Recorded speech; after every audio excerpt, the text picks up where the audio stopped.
Welcome back everyone. Following the Lakers signing Christian Koloko, I think we can finally evaluate the Lakers' full team, as they appear to be done making moves. I mean, maybe they can make one more before training camp, but I kind of doubt it at this point. And with that being said, I think we can finally evaluate their full 15-man roster, along with their 3 two-way contracts.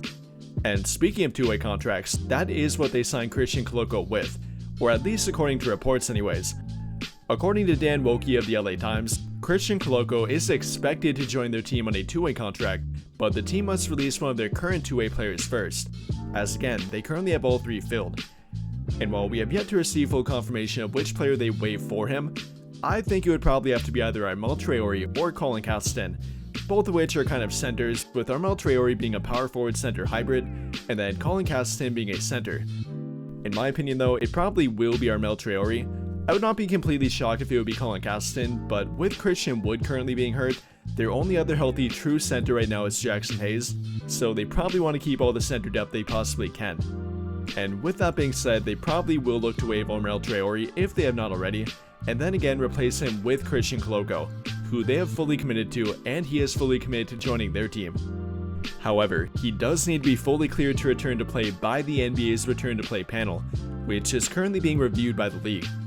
If you're not aware, Christian Koloko missed the entirety of last season with a blood clot, and therefore does need approval to return to on-court activities, which he is very likely to receive, but does have to wait for that full confirmation.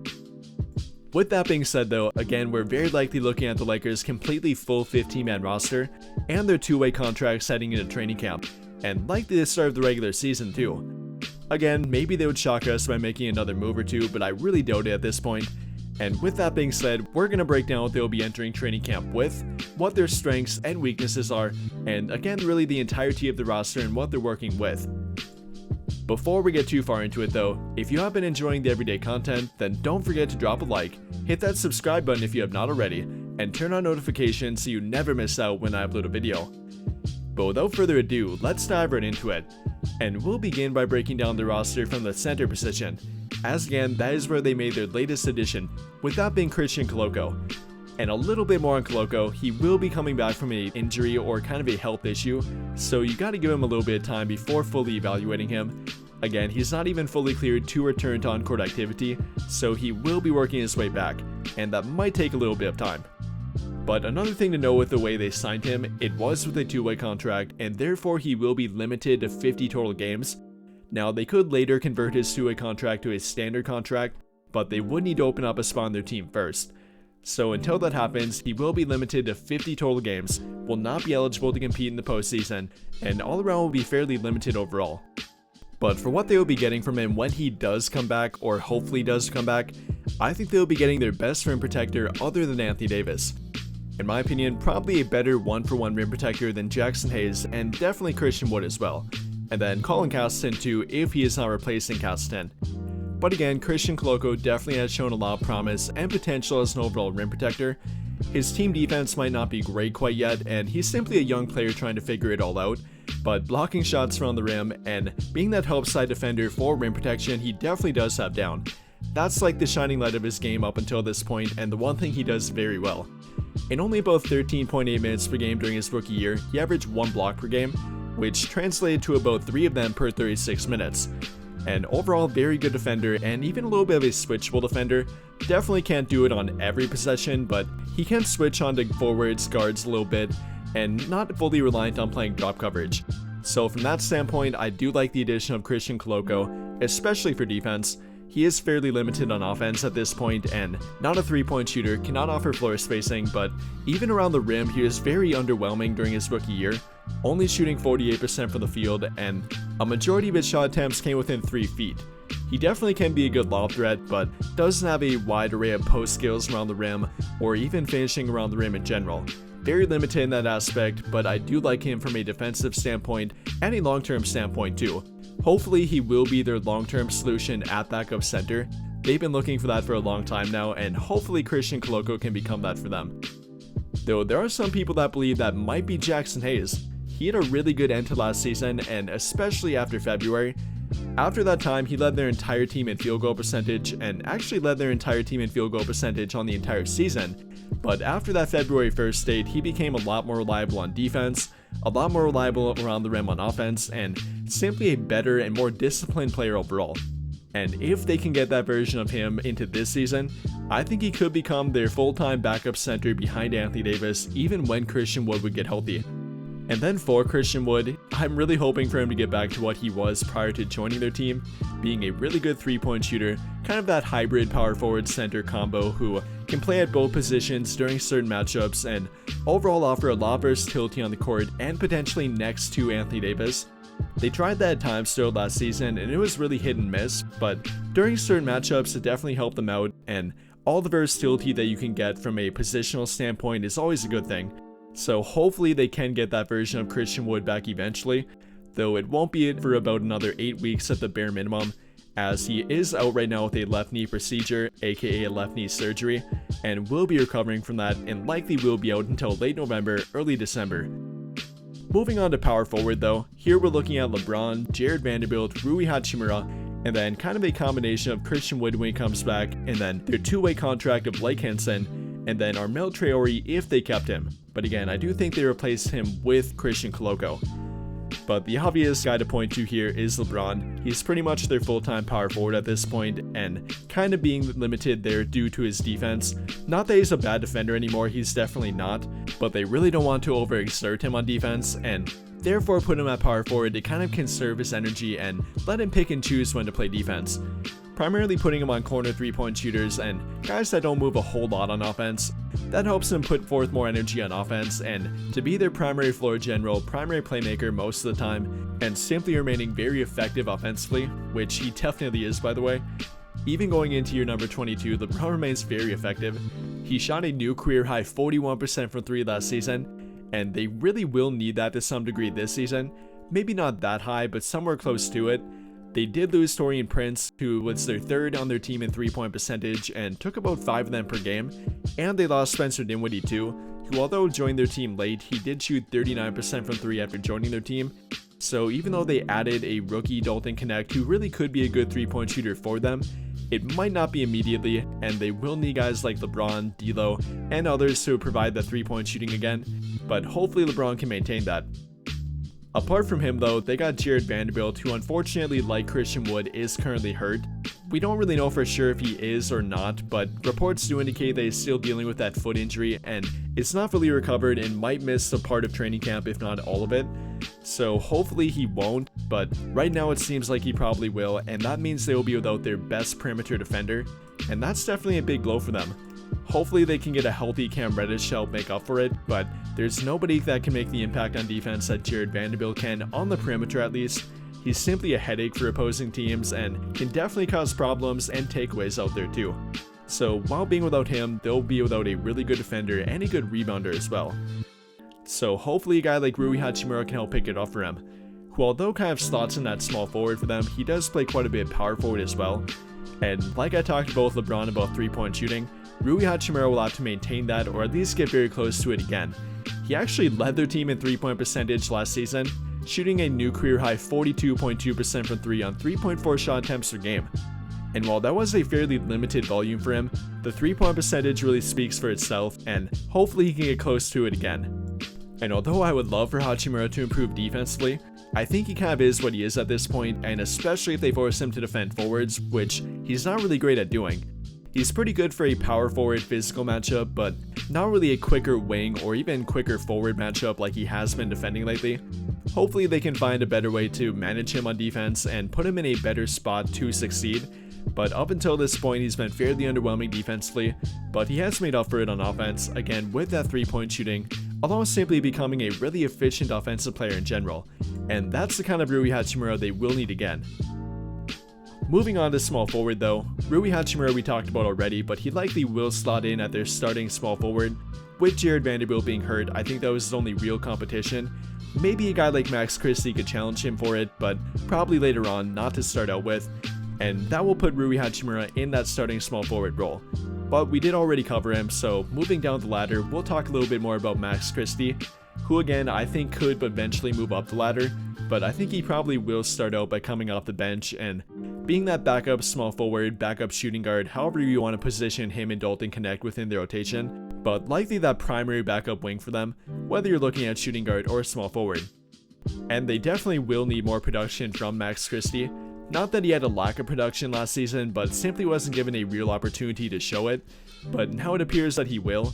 With JJ Redick coming in, who likely will prefer a two-way player like Max Christie, along with them giving him a brand new 4-year contract and therefore committing more heavily to him, I think Christie will get a bigger opportunity, and obviously will have to show that he's ready for it too, which I think he might be. I'm looking for him to shoot about 35 to 38% from 3, about 40% on corner threes, and then to become more than only an average, above average defender, hopefully towing that line between being a good or great defender, which I think he can do. It might not be this season quite yet, again only being 21 years old, but I think he does have that kind of potential and could take that leap this season.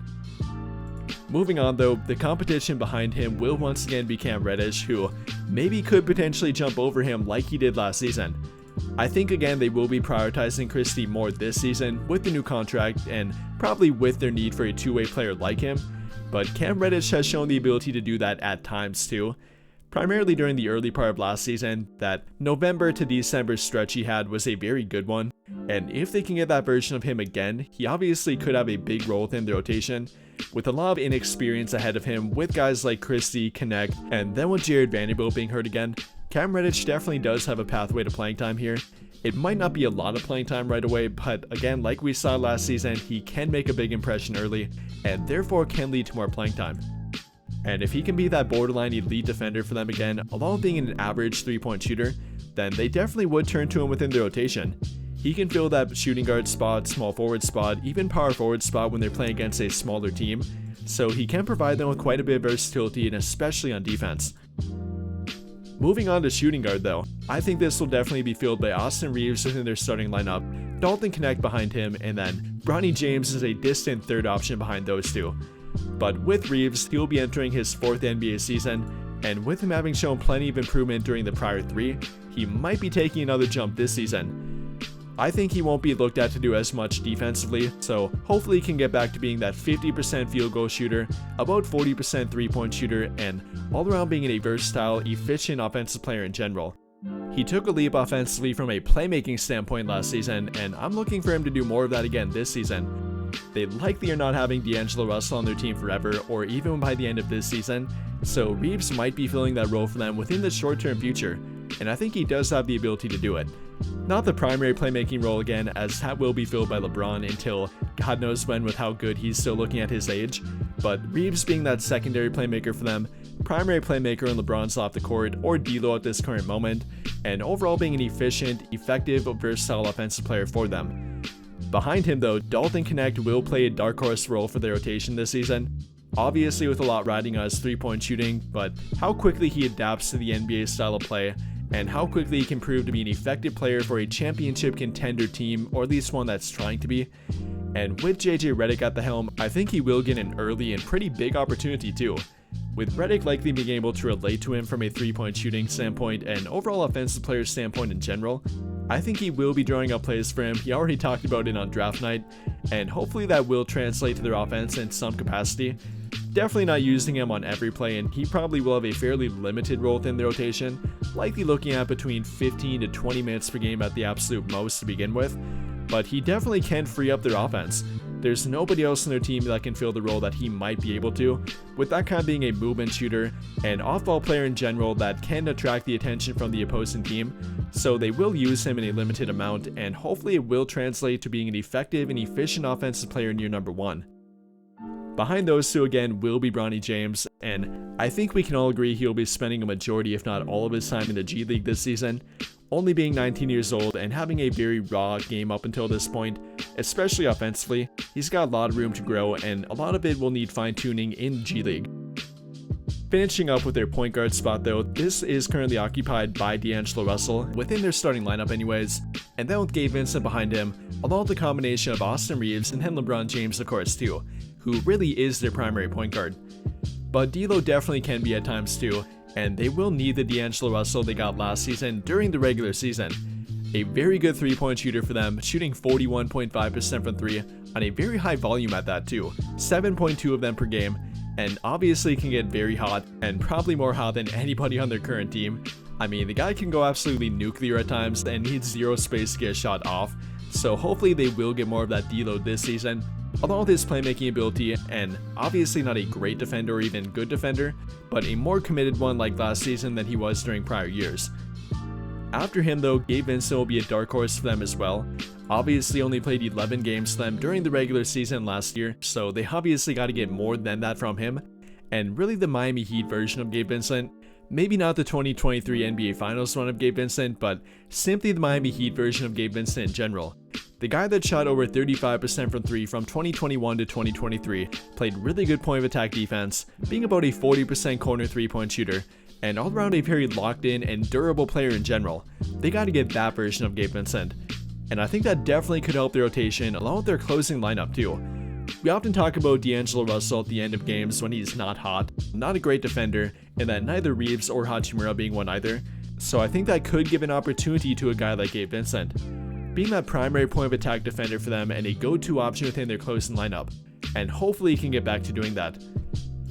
After D'Lo and Vincent though, they do have Jalen Hood-Schifino behind them, their 17th overall draft pick from the 2023 NBA draft, and although we have kind of forgotten about him at this point, not hearing much of him, seeing much of him throughout the summer, he is still part of the team and hopefully will take a leap this season.